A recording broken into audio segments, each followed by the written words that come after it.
very stimulating intellectual discussion on something that at least I don't understand fully, so I hope that I will be wiser by the time I leave this room in the evening. Good morning, ladies and gentlemen. This is a joint endeavor with IT for Change, Internet Freedom Foundation, and of course Bharat Krishak Samaj. So there itself you can see the connect between farmers and IT experts, people who are experts in their own domain. The idea behind this is to discuss the whole AgriStack idea concept, idea as an abbreviation, which has been in the discussion level for quite some time. The Ministry of Agriculture had put out a discussion paper. So typically what Bharat Krishak Samaj does, and it has been doing it at least for the last 4 or 5 years, is to bring different voices to the same room and have disagreements. But in the process of that disagreement, we also found that on many things we agree. So it's important to have this dialogue and clear doubts and understand the whole issue behind what we are trying to do. In fact, it's very often we have seen that when people assemble, in fact, we had a seminar yesterday on the very controversial farm laws and is there a way forward? And we found that there were more agreements than disagreements on the way forward. So it's possible to have very civilized conversations around issues and take care of the concerns that people have, some of it because they don't understand, some of it because there are some apprehensions which are probably not necessarily not true, and some genuine concerns which need to be addressed. So this is the whole background of this seminar. And of course, we do all agree that digitization is a reality and a necessity. How do you take it forward with all stakeholders to have some stake in that process seems to be the challenge. So it's not really the intention or the idea that's a problem. The problem seems to be the design and the process. In fact, I was talking to my friends from NEML a couple of minutes back. When I was chairing the NDDB, we did something called ENAF, which is a digital architecture which captures the details of animals. ENAF succeeded primarily on 2 counts. One, that we had put down on the ground a large number of women, and I emphasize women, in the village who had done roughly about class 10, given them a laptop, trained them how to put data on that laptop, largely about the cow, its feed, its milk yield, its size, weight, etc. And the result that the farmer got was a balanced ration module for the farmer, which we designed to do 2 things. One, maximize local natural material available as feed and reduce costs. Now, when they saw that they can use more natural materials in the village and have a reduction in their cost, it became an instant success. It didn't matter who owned the data and where it was, etc., but they found value in putting the correct amount of data into that system. And I believe that any design of that system should follow these 2 fundamentals. What is in it for me, whose data is being used? I think with that, I will request Mr. Siraj Hussain, my illustrious colleague and my successor in the Agriculture Ministry, to take on the first session, Scope of Idea and AgriStack.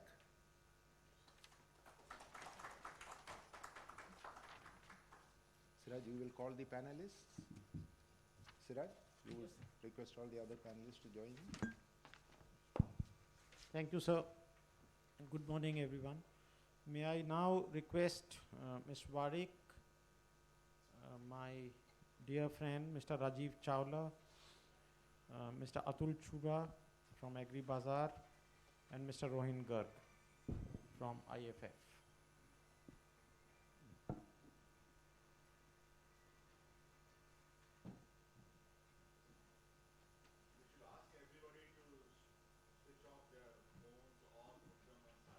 Okay, please switch off your phones or put it on in silent mode. Thank you, sir, for a good introduction about this workshop. We all know that information technology has touched almost everyone's life in some ways or the other.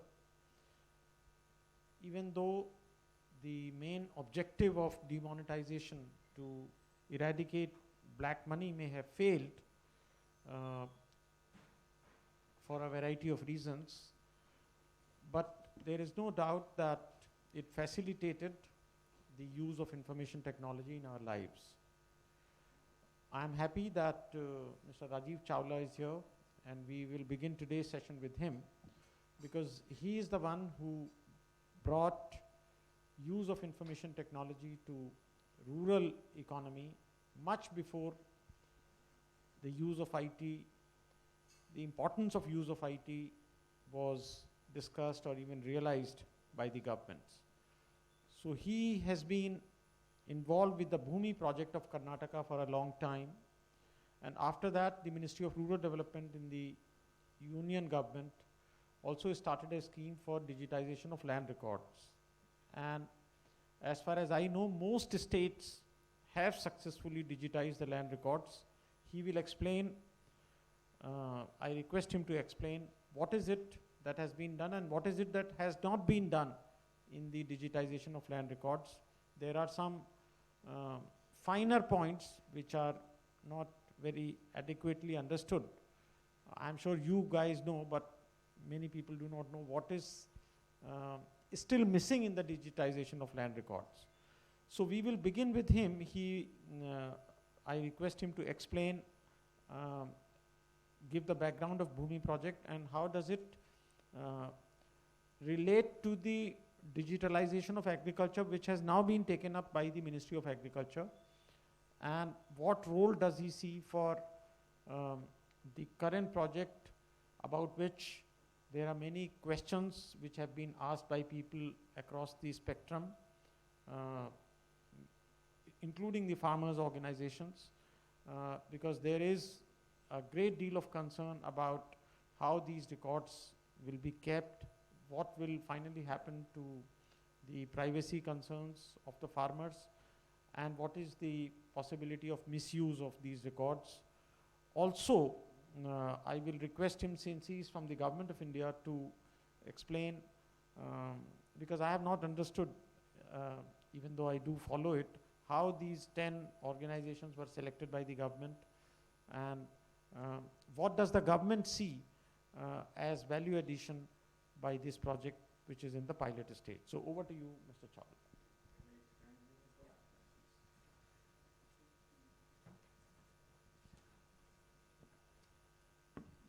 So good morning to all. I don't know whether 10 minutes are enough for me to explain these things. I don't want to cross the time limit also. The land records computerization, the way started 20, 25 years back, was at that time people had a problem in understanding what land records digitization itself meant. And therefore we started. Now, any land will have two components. One is the textual data of the land. Who is the owner? What is the size of the land? What are the crops grown? What are the encumbrances on the land? What are the loans taken by the farmers? Are there tenants on the ground? What is the type of a soil? Is there any kharab land? They call it kharab land, like nadi, nala, pahad, you know. Gomala, Gomala means jahan gaye charti hai. So these are kharab lands. Now the second component of land record is the spatial data. Where is that land? what are the coordinates of that land. So this is typically when we talk about land records. So there are three components. The non-spatial data about the ownership and properties of land. The second, of course, and a very useful in agriculture, is the crop grown on the land. And the third is the spatial data, where the land is. And with this Google, etc., we talk about the GPS coordinates of the land, or what they call as geotagging, geofencing of the land. Now, what was not so difficult was to digitize the non-spatial data. That means, tell me who is the owner of this property. Are there loans on the property? Of course, there has to be a system to be built so that it happens automatically, not in a batch mode. That means processes should be there. Every time a registration of property takes place, the land should be updated.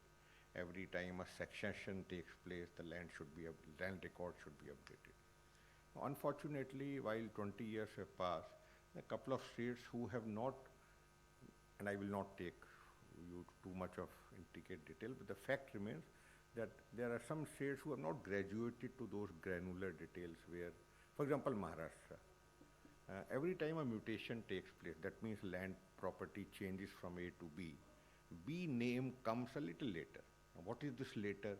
Sometime it may be a month, 2 months, 3 months, 4 months, 5 months.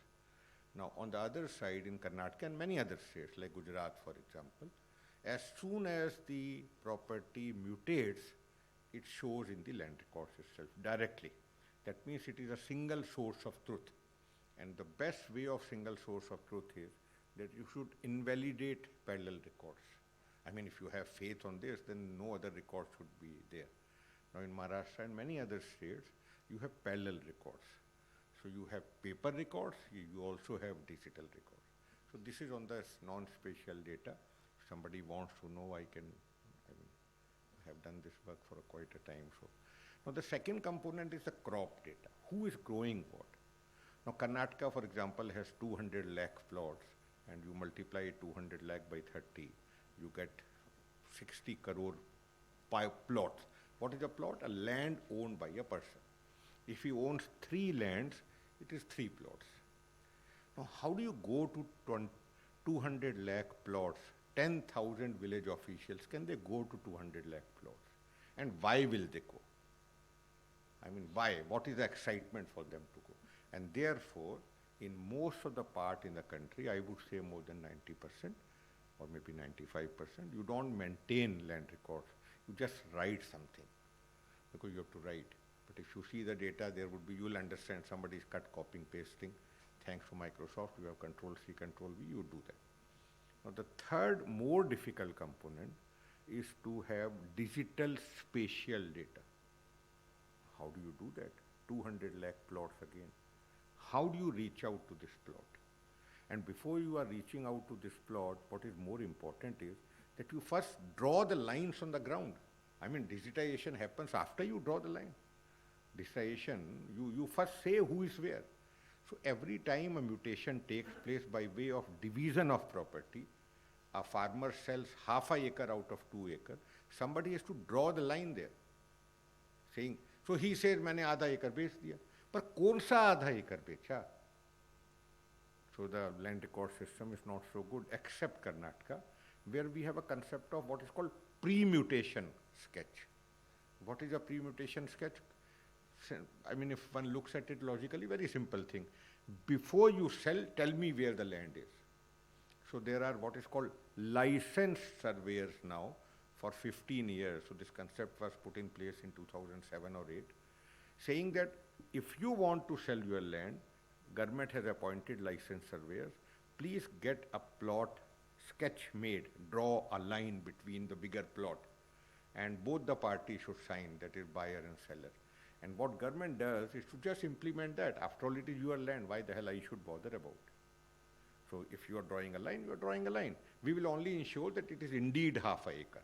But spatially it is rightly located or not, I don't know. It is between both of you.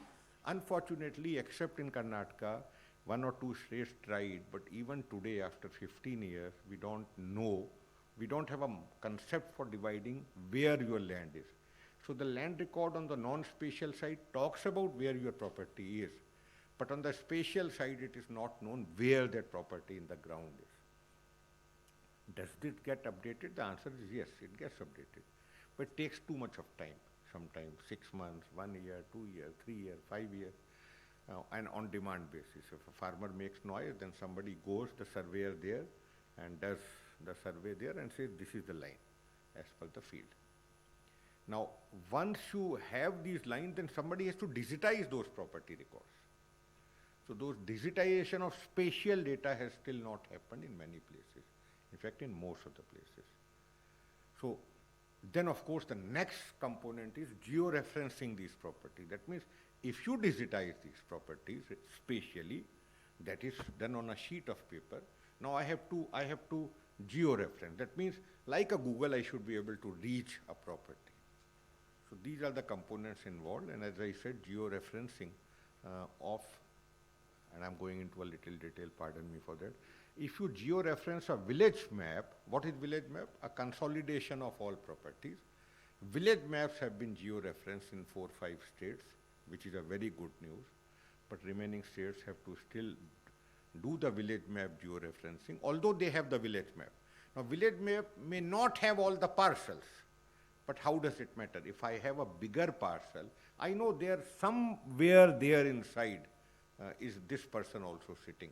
So for our agriculture purpose, even if we georeference the village maps, that is enough. So this is the background of land records. I'm sorry, I would have taken 5 minutes in explaining, and I'm sure it will not be very clear to people.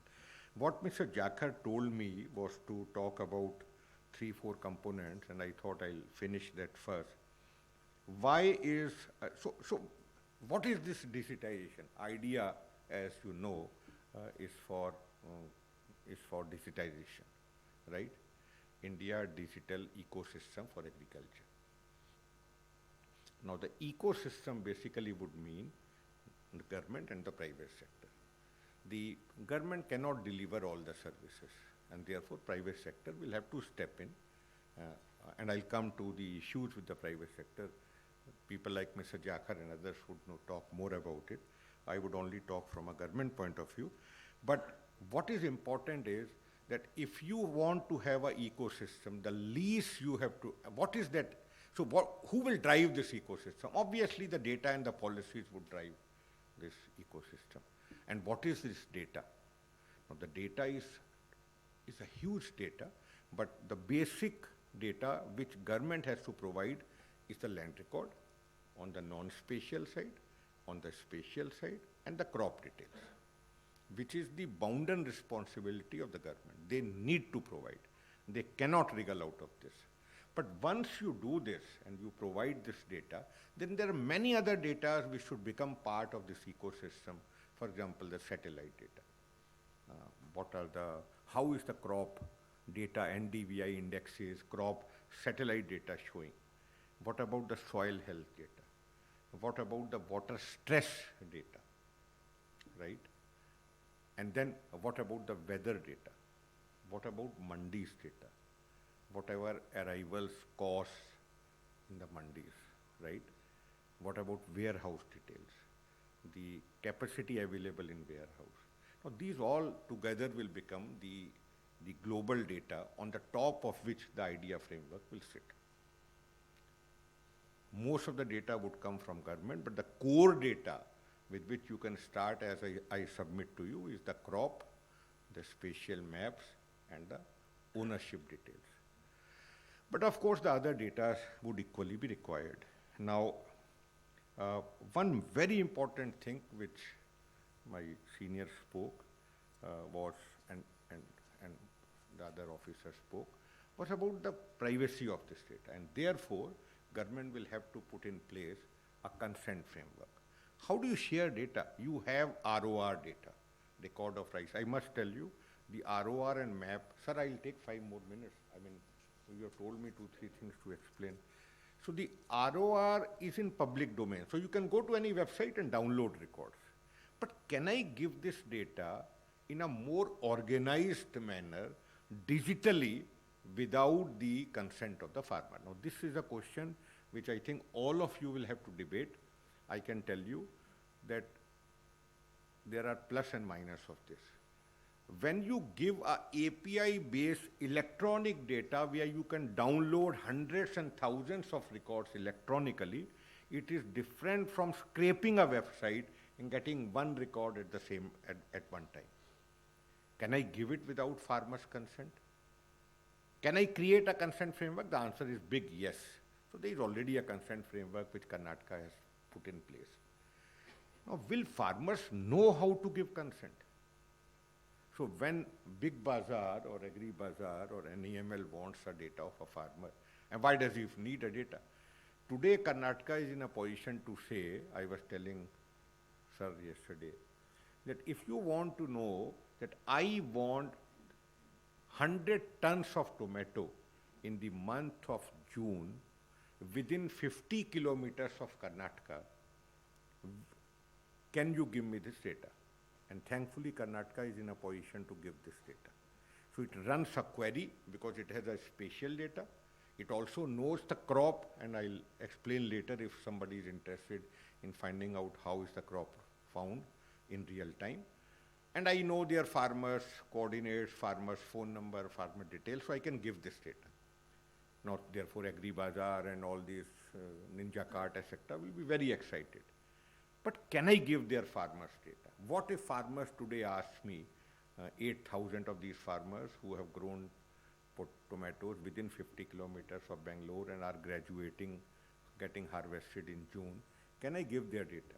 Now, if you say that you can't give their data without asking them, then I will send a message saying Ninja Cart wants this data electronically.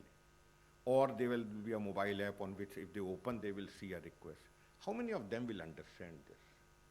And if they don't understand, can I give the data? And we have seen the consequences of what can happen with very innocuous things. I mean, this data is always in public domain, but it is not in this bulk way. So I can today collect that data one by one, but can I collect 10,000 farmers in one shot? The answer is no, unless you have electronic mechanism. So the consent sharing mechanism will have to be put, but what is more important is that somebody will have to operate that. That means the farmers will have to work on that. And will they graduate to that level is a question which somebody will have to answer.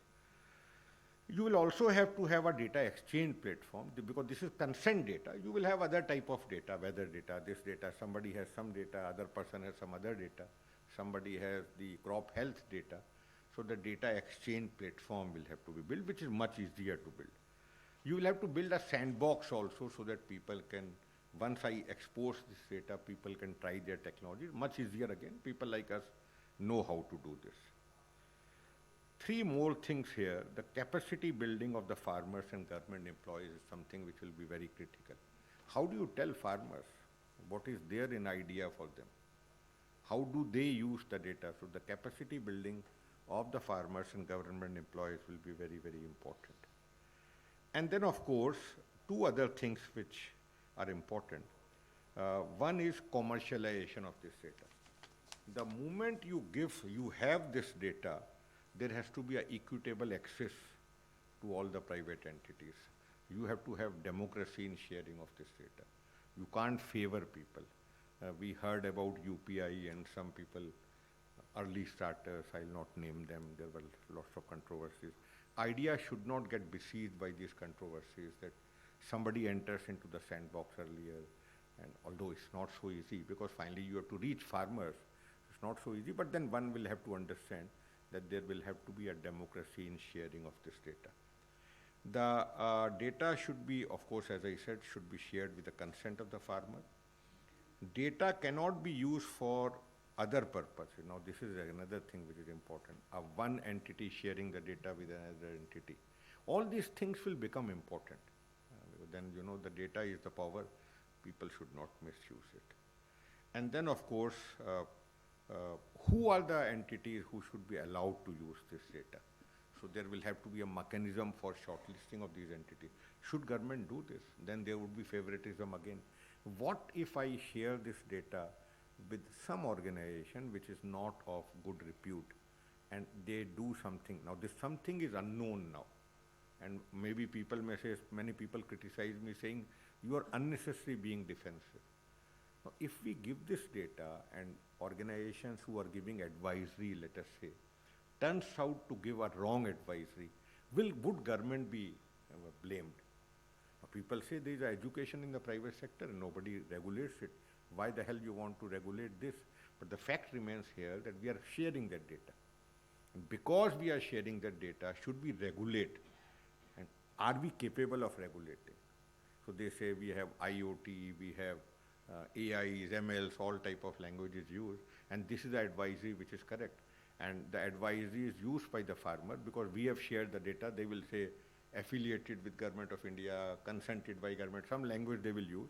And the farmer will then think this pest is coming, and if the pest doesn't come, then the farmer loses. And then apart from the organization who is getting into disrepute, will government get into disrepute? That's something which we'll have to, so should we regulate? Are we capable of regulating? Or should we just go away? If we go away, we are sharing the data. Will we get involved indirectly? So that's the second question. I come to the last point now on how will this database be created? I'm talking about the core data, because once the core is created, other databases will plug in. They will be sucked into the system. And the core database, as I submitted to you,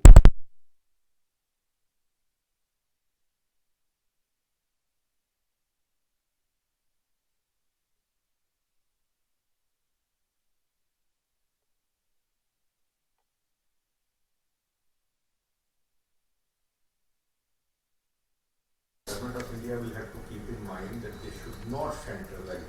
We'll have to motivate each state. Now, will they like some of the states may not like to? So what structure you have so that all states get involved? They all feel that it is their data and it's not Government of India's data. So these are some of the issues which I thought I would bring to your attention. The work has started. Shortly you will see some conference of all the states where we will push this. But the good point is Maharashtra has already done, so there is no rocket science. It has been demonstrated as almost successful. But then of course there are lots of challenges, people misinterpreting what is happening, government employees misinterpreting the data which is created, and the data being misused. So we'll have to be careful when we do this. Thank you. Thank you, Rajiv. Excellent. You have given an excellent background, and I'm sure that with this beginning, we can go to Ms. Wadik, who can give, what does World Economic Forum see in this? Sure, thank you. And thank you, Mr. Chawla. I think you set the context, and I'm happy to cede some of my time to that context setting. Let me tell you a little bit about the World Economic Forum. It's been decades of being a public-private organization in the sense that we bring different stakeholders to the table to talk about issues that could potentially improve the state of the world. That's also our motto. The World Economic Forum deals in three things. One is insight. So a lot of the information that is in this room that provides insight into how we should function and what we should do. That's something that we delve into, and that's something we bring to the fore. The second part of what we do is interactions. So I like to describe it as, think of us as connector of dots. We find the dots, we connect the lines, and then we go out and search for more dots. The idea is to create a network of people who are then able to speak to some of these challenges. And the final one is impact. So a lot of what we do is related to creating impact, co-creating positive impact, a lot of co-creation involved. But impact remains one of the things that we focus on, because without that, a lot of the work that we do would not have meaning. On the technology piece, and a lot of the work that my colleagues have actually done on technology, and we have a Center for Fourth Industrial Revolution based in Mumbai. They've done a lot of work with Mr. Chawla, with Mr. Agarwal, who was erstwhile Additional Secretary of the Department of Agriculture. A lot of the states, including Madhya Pradesh, Telangana, etc., has been focused on digitalization in agriculture. And the mission that has just been recently launched in the union budget, which is looking to elevate public-private partnerships in advancing digitalization in agriculture. That's something that we're working very closely with the Department of Agriculture, because that's something we truly believe is going to lay the foundation and the pathways for a responsible journey into digitalization in this field. Having said that, I think I should mention that at the forum, we look at technology as a complementary tool. The focus has always been on innovation more than on technology, and of course, technology is only one of the many ways that you have innovation that's present. We look at technology as complementary, so a removal of inefficiencies rather than the end-all goal of what we want to do. It is one of the ways that we think we can solve for scale, because with a big organization and of course globally, if you look at everything that's going on, it is very difficult for us to stay within our ambition of just some borders. It has to be across, it has to be interoperability, it has to be learning exchanges, knowledge exchanges that allow for multiple countries to come up in a way that is possible. So technology from America is not always going to be applicable to India, but technology from India is probably going to be applicable to Indonesia or one of the other states on this side of the world. So the idea of this knowledge exchange becomes equally important. It can't all be coming from the West, so we have to build our own capability on this. We are looking at emerging technology to solve for this, so Internet of Things, et cetera, that we've already discussed today. And finally, I think what's important is we need to the way that we look at public-private partnerships is that there are boats that are in the water and we just raise the level. So we raise the bar of how business is done. It isn't one over the other. It's everybody coming together and forming frameworks that allow for everybody to prosper. So that's a little bit about the World Economic Forum and how we look at technology in digitalization in agriculture. I think the problem of responsible use of data that Mr. Chawla also mentioned when you're talking about land records or others, the usability of it, how it's being collected, what is the accuracy of it, is it complete, is it data we can use? That is a challenge we haven't really been able to solve. But there are agtech companies out there today that are doing it. At the forum, we try and bring these agtech companies to a platform where they can talk about the kind of solutions that they have. But how validated are these solutions? For example, one of the companies that we work with, Satshore, claims that they have been able to extend loans to 2 million farmers because of their technology that involves what Sir was talking about in terms of geospatial mapping, right? There are other organizations, one being AgNext, that is now looking at quality parameters for the produce through spectrometers that allow for better prices for farmers. There are even others where innovation is more at the forefront rather than technology. So there's Animal, if I'm pronouncing it correctly, where you're looking at farmers who want to purchase livestock coming and actually, how do you do it right now? It's very difficult. If I want a cow that is in Gujarat and I'm sitting in Hisar, the idea that I can just be like, okay, please send over this cow, and I'd like this ghee cow for my farming purposes, it's very difficult to do. You don't know what you're getting. So there is a platform now that allows for these farmers to go and spend 10 days with these livestock that they want to then purchase and bring back to their farms. Efficiencies in agriculture is what is the purpose of digitalization. I think what I can now go on to is also just talking in terms of India and globally how we're working on the platform for data. The data problem isn't one that has been solved by anybody yet. And what we're really looking at is consent-based and purpose-led data sharing. Mr. Chawla already mentioned that. There's a lot of data available out there, and often when I was working with a lot of the other foundations, if the data is there, let's just collect it all. but it's not purpose driven. And consent has just recently become popularized. So how do you protect the interests of the farmer, protect the privacy, but also only collect that amount of data that is actually going to be useful in making decisions, and of course for bringing forward the entire agriculture space. So that's definitely one of the pieces there. I think in terms of what we are doing with the Department of Agriculture, we are using the public-private partnership model to create the framework to be able to use data in a way that is, consent-based as well as purpose-driven. That's going to take some time. Like I said, nobody's really figured out this issue. So it isn't going to be a one-night miracle that you're going to see that, oh yes, this is the way that we're sharing data and everybody's happy. That's not going to happen. And I think Mr. Chawla also referenced that. And finally, globally, we work on data for a common purpose platform. This is a global issue. Data is a global issue. How we use it, the privacy of it, the commercialization, the incentivization, all of these issues we need to come together to solve this problem. It isn't going to, as I said, it's not an overnight solution. So I think what would be most effective in a space like this is to be patient while also being concerned about how these frameworks are being formed and how we are using them and how we want to move them further. I'm going to leave the rest of my time and give it back to the moderator. Thank you. Thank you, Ms. Badik. Thank you very much for giving an overview. Now I go to Mr. Atul Chura of Agribazaar, which is one of the 10 companies shortlisted by the Government of India who will be given data.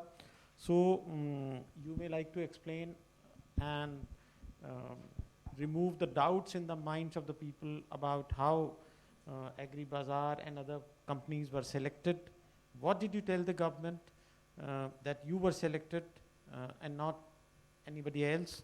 And what are you going to do with this data? How are you going to bring value to the farmers? Sure, thank you and good morning to all, and it's a pleasure and honor to be here on this platform. I am Atul and I represent Star Agribazaar, and Agribazaar we started in 2016. It's an initiative of Star Agri Group. We have been primarily into post-harvest management services, having a network of warehouses and offering warehouse receipt-based finance to various depositors.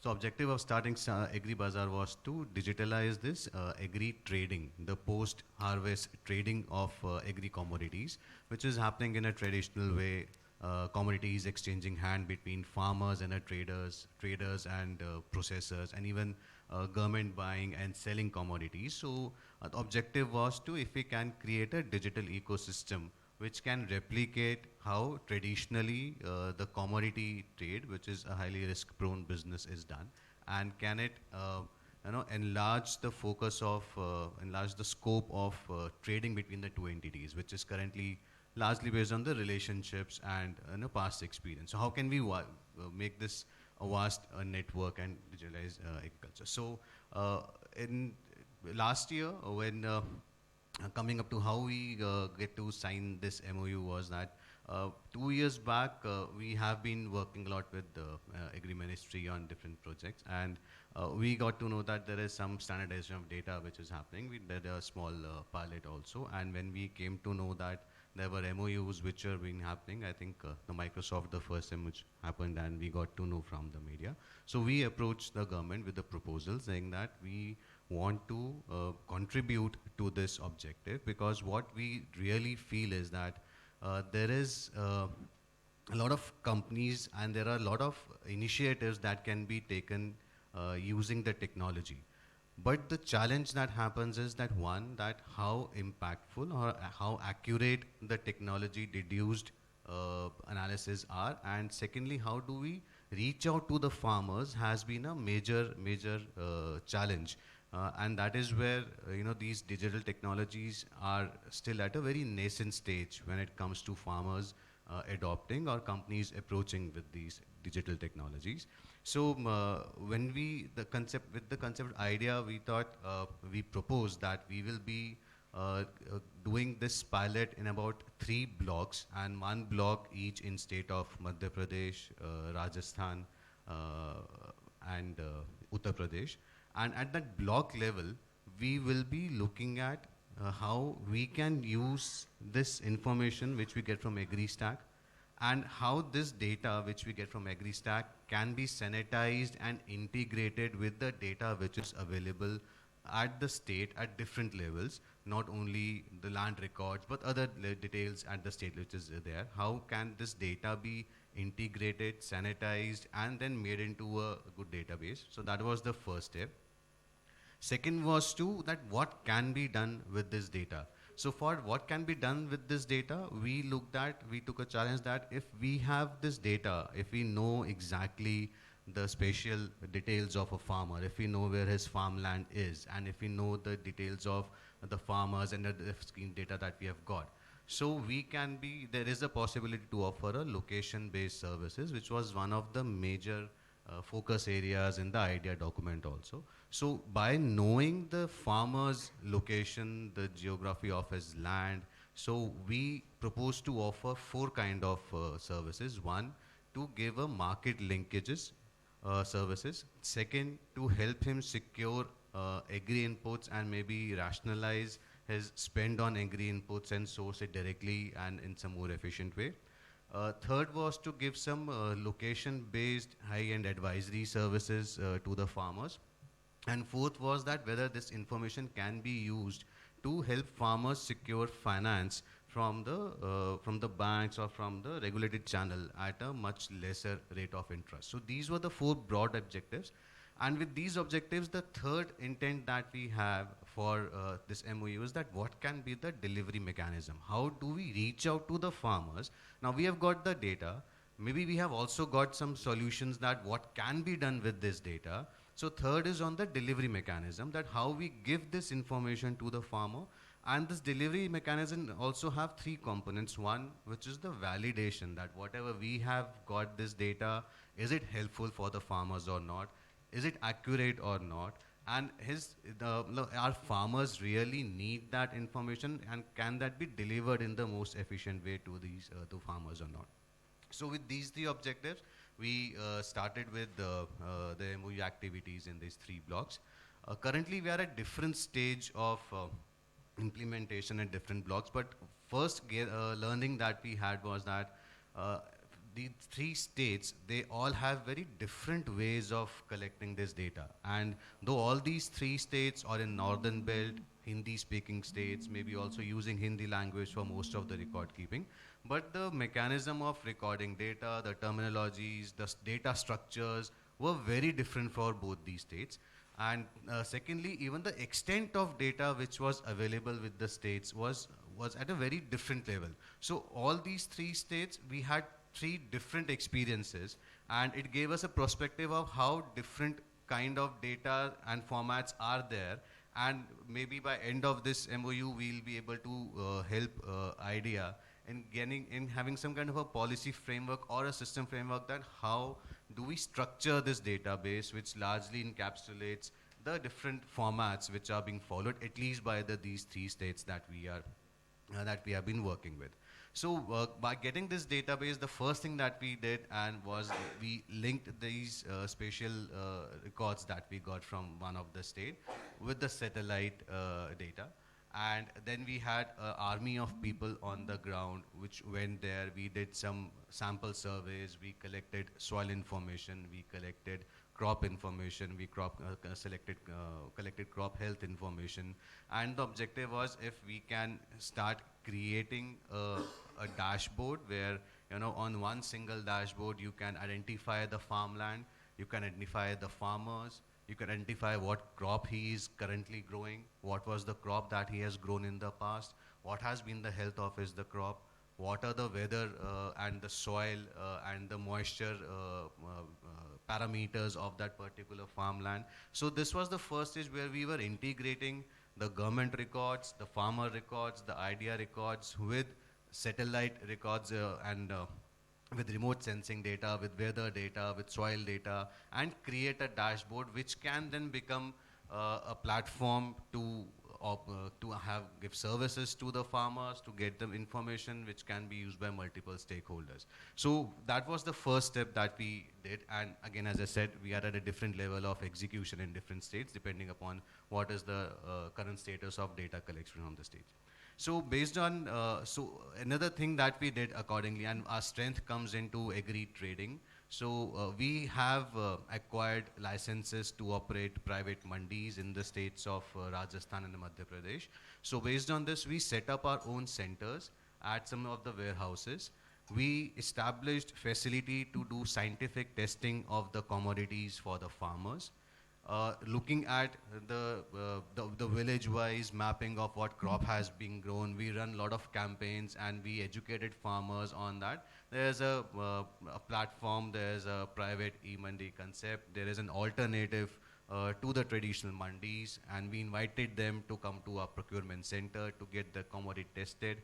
We listed their auctions and we attempted to connect them directly to the buyers, which was as per the regulations which are given by the state permitting us to operate these centers. We educated them on the quality, and not to a very great extent because this was the first season, but to some of the farmers we helped them get direct buyers from our these procurement centers. They were given payment the same day, electronically transferred to their bank accounts.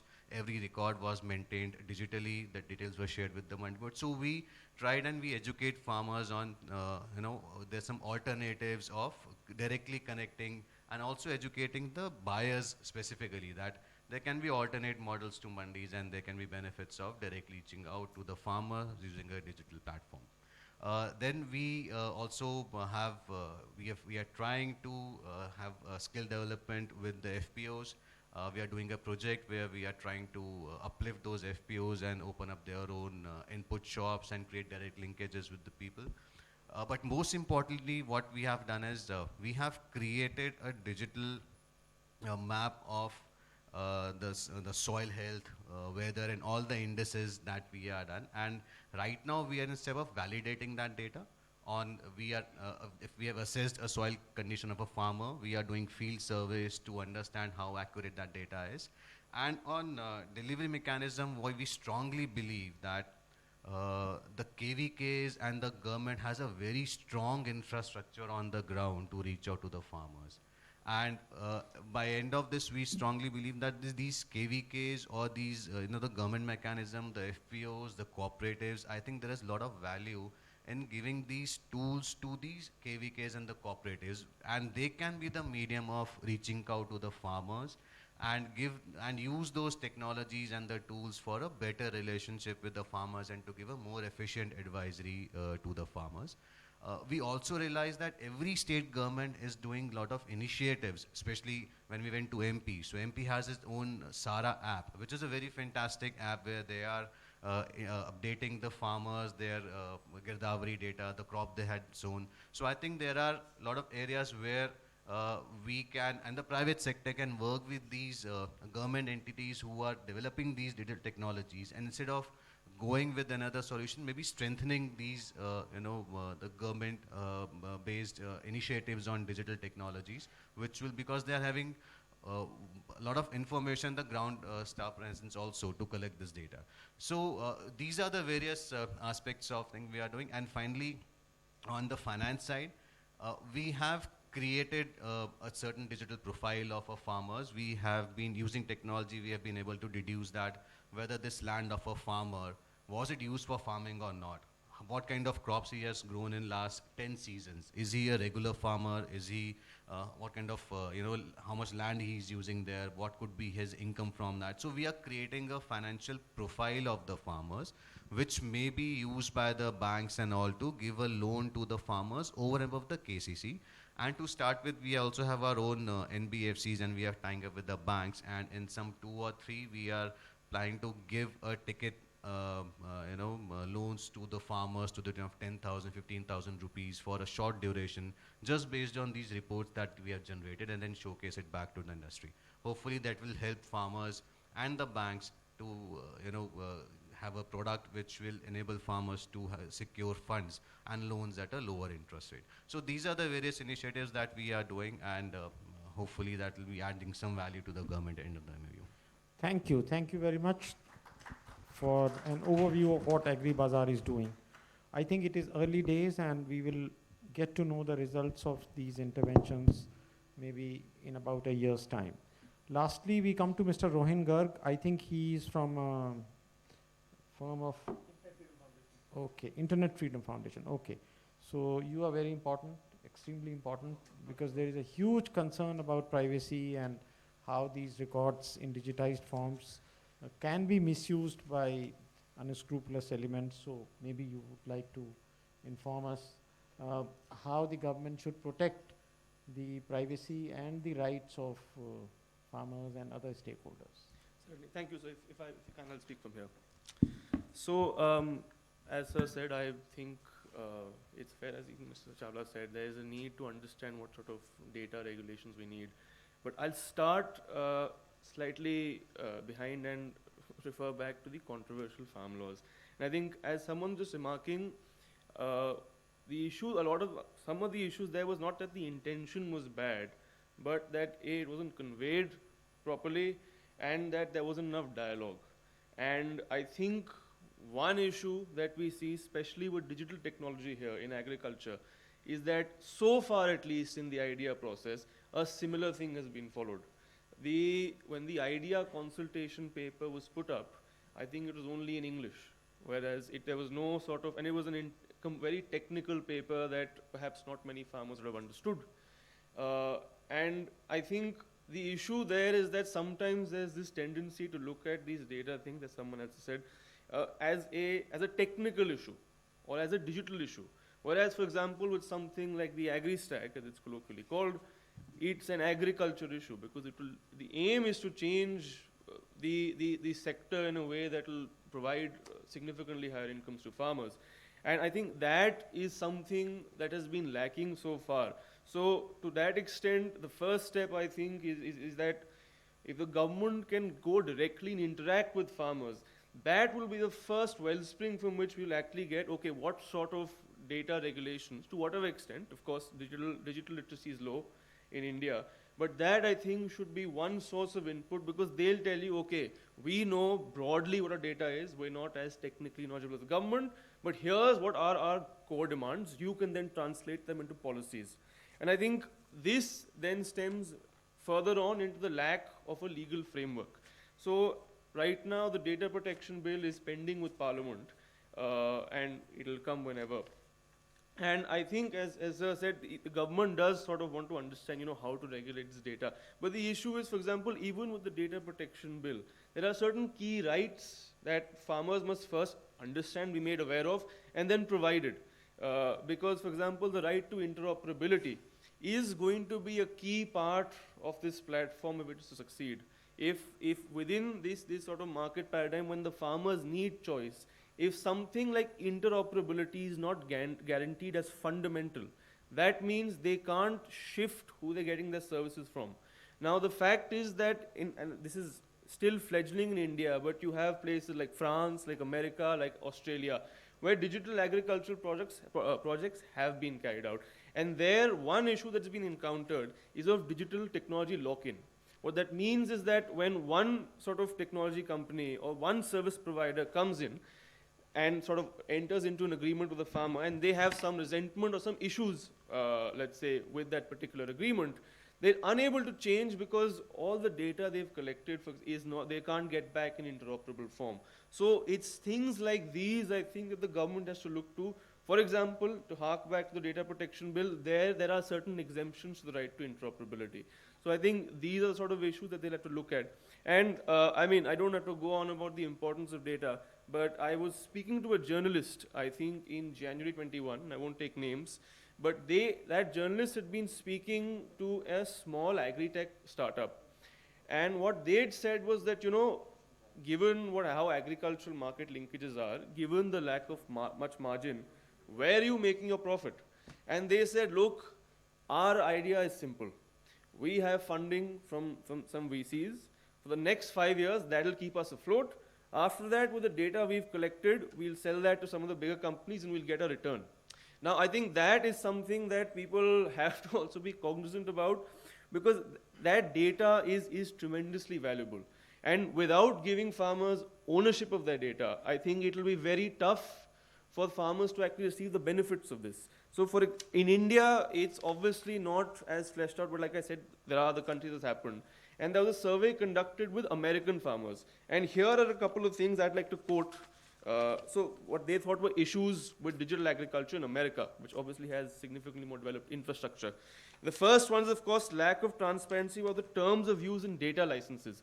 Now, in a country that is way more digitally literate than us, to expect farmers to have that sort of knowledge for grievance redressal, I think is something that the government must sort of look at before they go ahead, because otherwise the chances of forget collusion or any sort of malintent there, but any very basic issues will not be able to be solved. For example, under the Swamitva Yojana, which is basically a scheme that uses drones to conduct mapping of, I think, cadastral maps, the lack of a grievance redressal mechanism has meant that a lot of incorrect maps, even if they're through AI, so that's not necessarily some ill intent there, those haven't been able to be corrected. And that has meant a couple of months of going to various offices without much fruit.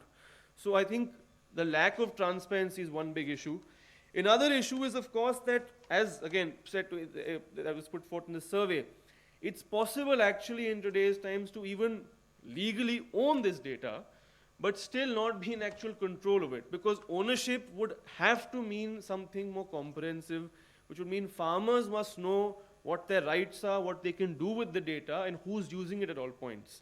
And so the consent framework will have to sort of go beyond simply a sort of a one-click notification sent on an app to something that actually tells the farmer, okay, when you're giving consent, here's what can go right. As we all know, obviously there are benefits to this. Here's what can go wrong. To what extent do you want to do this? And the right to then withdraw that consent, especially for farmers, must be there. Because otherwise they're not going to be able to, like I said, even if when they own this data, they won't be able to actually exercise their rights over it. The third issue, of course, is the need for legal data rights, which I've already gone through. And the last one, or the second last one, is the inequality in bargaining power, which comes back to my point about things like interoperability and other data rights. Obviously, when a larger agri-tech company will come in and deal with this collection of farmers, the asymmetry in resources and knowledge is obviously going to be an issue. So I think not just sensitization, but actively, education of farmers on this, and of companies about where to draw the line in terms of where they have their agreements, I think will be another key issue. And lastly, I think the main thing, of course, for all these technologies is the fact that they're meant to increase farmers' income. But as farmers from France, America, and Australia, again, just based on initial surveys, have said, they rarely often see these things actually translate into higher incomes. And if I may quote, here's an Australian farmer saying, I just can't see how the benefit is going to get passed to us. When you push it a bit harder, that's the whole supply chain. It's got nothing to do with the farmer. And their point is that I think the linkage where that increased efficiency actually translates back into higher increased incomes to farmers is yet to be figured out, and perhaps should be under discussion. Now, where this leads me to actually is something that was again mentioned, I think, by Mr. Nandakumar earlier, is that we need markets, but what sort of markets do we need? And I'll throw some data at you, so forgive me if it gets slightly boring. But since around the 1960s, public investment and total investment in agriculture was 42.5. It has then fallen in 39.93. In the 80s, it went up to 45.11, but then after that, post-liberalization, it has fallen and fallen. And as of 2014, I think it was 16.36% of all investment in agriculture. Now, that is one statistic. This has coincided with, and this is all RBI data, this has coincided with a significant indebtedness. So if you see debt to asset ratios for rural households, they've increased from 1.78% to 3.23% between 1992 and 2013. The same period in which public investment in agriculture has fallen, indebtedness has doubled, so to speak. Debt from money lenders, from informal sources, as the government has withdrawn, has also increased. again, the share of debt from money lenders has gone from 17.5% to 33%, again, double. And additionally, there have also been some studies within India that show the link between long-term fixed capital in long-term agricultural credit and gross capital formation. So when all that is happening, that's when you've seen this sort of environment when farmer incomes have depressed. And so I think to that extent, it's vital that the government, as Sir said, the government can't provide also all the services. But there are at least some services which the government, I think, must contain, and more importantly, within the ecosystem that's defined for both the government and the private sector, there will have to be terms and conditions that actually favor the farmers. Otherwise, as we said with that farmer, and as other people have also indicated, the fruits of this increased efficiency, which no doubt will come from digital technology, that's why we all want it in this field, will not get passed on to farmers. I'll end here, cede my time, and come back. Thank you. Thank you, Rohan, and thank you, Mr. Jakhar, for inviting people from diverse backgrounds so that everyone has a flavor of what is in store. So I fully agree that with Mr. Garg that the benefits of digitization should ultimately flow to farmers, and if that does not happen, then one can say that the promise of bringing so much of IT will not be met. So now we have about 15 minutes for an open house discussion. Please introduce yourself and ask your question. Yes.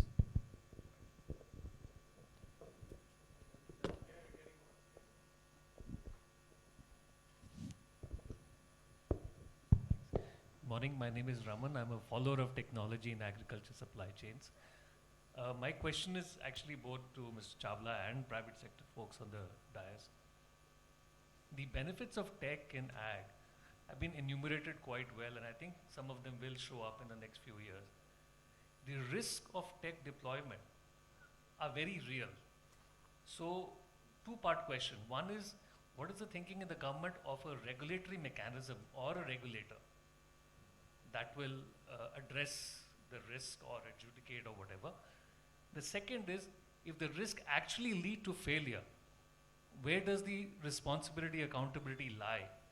And what is the mitigation mechanism for that?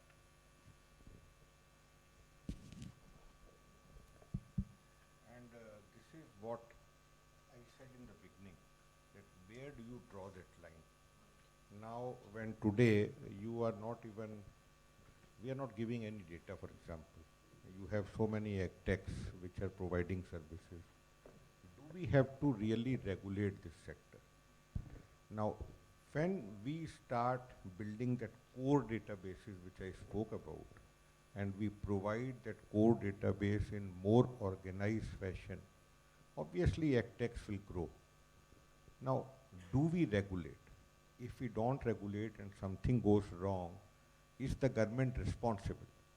And therefore, I think you have a very valid question. What are the liabilities of the ag techs if they give wrong advice? Now, the similar thing happens in education sector, for example. There are so many coaching centers. Now, do you really hold them responsible about what they are teaching? So there are many ag techs which are saying that there is no business of government regulating it, leave it. The people who are also saying now that government is becoming a party to them by providing data, by creating this idea framework, which we have not done in education, for example. Each of the coaching center, many of those people don't even require any help from the government. And then the people who are studying are aware of what they are doing. Here, farmers will not be aware, as he's saying. So I think there is a need that it cannot be as free as people would want, but we will have to be very careful on how much we regulate.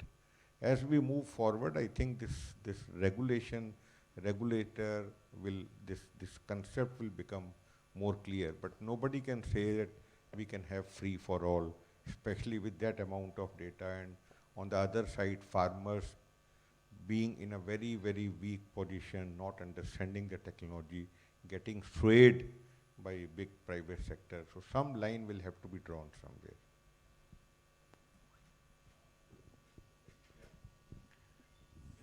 Yeah, sure. So, two things on that. First is advisory services to the farmers is being given by private sector as on now also, and or even by the government sector. We are talking about research institutions, universities. In private sector, the seed companies, fertilizer companies, all of them are reaching out to the farmers and giving them advisory services.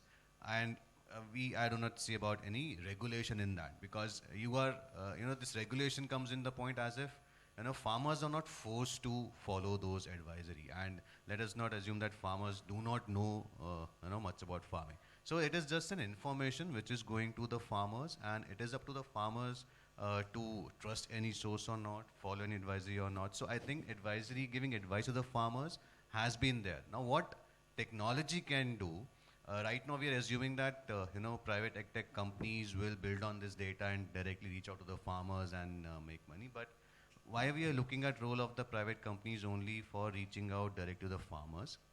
If there is a point proven that technology can help farmers, then there can be a lot of PPP arrangements of giving these technology tools to government institutions, to universities, to the KVKs, and then there's a need where there's a tech specialist which comes and looks at the data and looks at the current people who are giving advisory, and that can really and also one of the source of reaching out to the farmers. So I think only assuming that the only model will be that tech companies will directly increase their farmer base and something on that may not be the only way for the widespread use of technology for the farmers.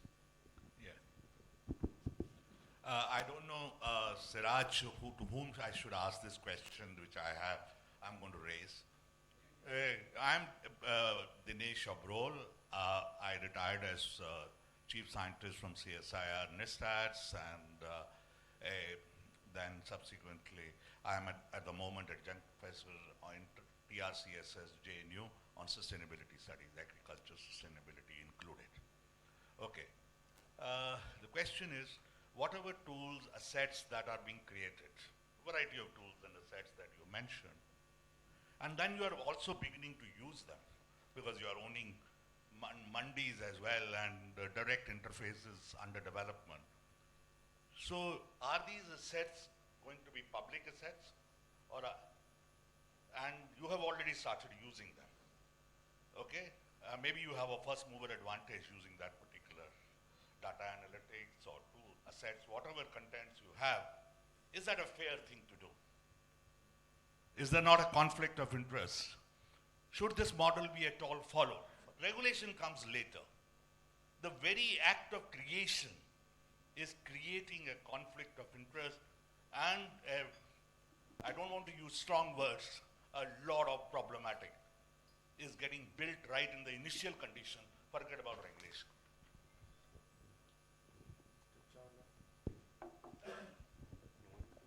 Now this is a very important question, that on one side government is a repository of data, so let's leave it there. Now the private sector is also creating data through its own processes. They have remote sensing, they are able to sense each property. They have digitized maps available in an analog form. They can digitize that separately without being dependent upon the government and geo-reference. And therefore, like I saw Patanjali in Haridwar, independent of government databases, they have been able, and there's nothing wrong, they have been able to create similar databases of which property, where it is located, whom it is owned by, because all this data is there under RTI you can, and under land record system you can buy, of course not through API, but then they create the digital data, and then they put a satellite layer on the top, and they are able to create data. Now this data, some people say, and again there are views on this, some people say, and I don't know to which extent you will go, they say even the satellite data that way belongs to the farmer. After all, it is his farmland. What is growing on his land is his data. Now, I really don't know where do you draw the line. Now, this data is obviously there with the private sector, and they have not taken help of the government till now. because the fact remains that the idea framework will have to still create core databases. But in absence of that data, because the data was always there, the idea is not going to create data, it's going to restructure the data so that accessibility becomes much more easier. The data is there with the private sector. Now, whether this private sector should be allowed to use that data for themselves only, for example, let's say Agribazaar or Patanjali or for that matter, anybody else, or they give it back to the government to put it in the common pool so that the others can use. Now, these questions are very important. The fact today is the data is lying with them, the one who has created, and they're not sharing. Now, what we are saying is that the moment we create this framework and you make use of this and you create some value-added data, you will have liability to share the data back to the government, so that the government should be able to share it with others. And you cannot say that I have created this data by using the data which we gave to you, of course with the consent of the farmer, and we spent a lot of money in digitizing it, a lot of efforts of the government. The data which you created by using that data should come back to the government so it can be democratically shared with the third parties. I'm sure private sector will not very easily agree to that. You want to say something? Just very quickly. Respectfully, sir, I think with private sector sort of creating these databases, the issue first, of course, is that there's not as much sort of statutory safeguards. But more than that, I think something much more concrete. So the first MOU that came up was, I think, Microsoft. And there was an RTI file that also provided us with an SOP. And basically what it said was that, as I mentioned, many states have parallel land records. And so they would have these field survey teams from Microsoft, not from the government, if I remember correctly. And the guidelines in that SOP said that in case there's a mismatch, the data will have to be 100% reconciled. Now that, to me, those two words are very important, because what we're saying is that Microsoft as a private entity is making that decision as to what is the separation of someone's land or what is the issue, and they are the ones then arbitrating that.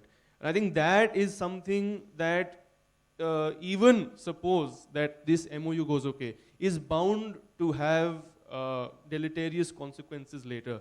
And I think with the example of these databases, for example, let's take the satellite layer data. There is obviously, say, some amount of value creation when the private sector comes in, flies a satellite and gets that data. No one can dispute that. But the issue is then that of a fee versus ownership. So if you can actually implement a system, whereas the legal rights and therefore the right to draw revenue from that data is of the farmers, and the private sector then gets a fee instead of control over that data, I think that's what will then mean, that's what will actually help farmers. Because if the private sector gets first control over that data, that then means that the people, again, who are supposed to be the beneficiaries of it, will not have the most control. I'll stop there. So just wanted to clarify one thing. So MOU doesn't really, I think, so one lesson from here is that we should tell more about this MOUs to others so that they know what are we doing. And I give him complete marks even if somewhere factually is not very much correct, because we have not disclosed that. Now, fact remains that we have given data. The Microsoft, or for that matter, any partner in future will have a right to do their validation for their purpose. For their purpose. They don't tell us what is wrong, what is right. I am saying this is the data, and if they want to do some checks on that, of course they should do. After all, they're going to invest on that data. So they have a right to invest on that data, correct it for themselves, for their purpose, but not telling us what is wrong, what is right. So I think we'll have to clarify. And the second point I think is very important, sir, that you create data, you should allow others to use this data. Otherwise, every organization is creating the same set of data. And then, of course, where is the farmer? So you start exploiting or using that data, but not sharing it back with the government so that it can be shared with others.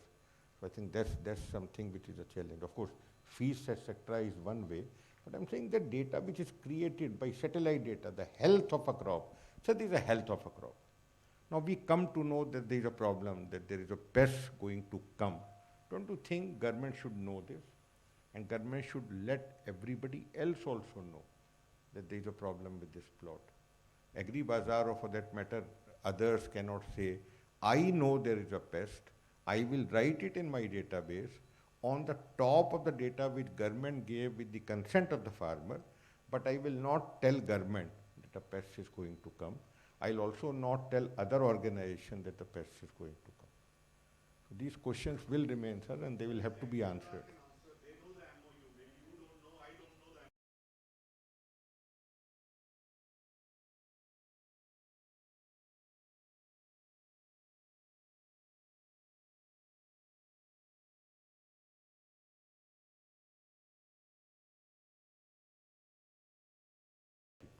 You see, you put it in some obscure corner does not mean that you have discharged your liability. Say that more loudly.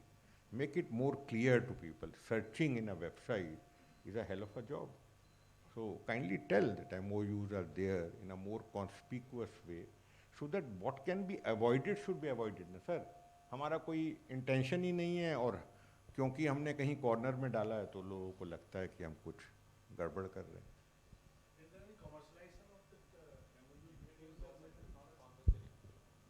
I think we will leave further questions to the tea time. We have Mr. Pramod here, who is the Joint Secretary, who is actually responsible for digital agriculture. So he will perhaps answer many of So maybe you can interact with Pramod. You want to say something, Mr. Jakar? So I'm saying there is no tea time. You are offering them There is no tea time. Okay. Yes, there is Okay. no tea So but 1 minute is, we have only 1 minute. So I think we will stop there and move over to the next session. In any case, there are so many unresolved doubts in the minds of the participants which need more clarification. So maybe, Mr. Jakar, you need to organize another session. Thank you very much.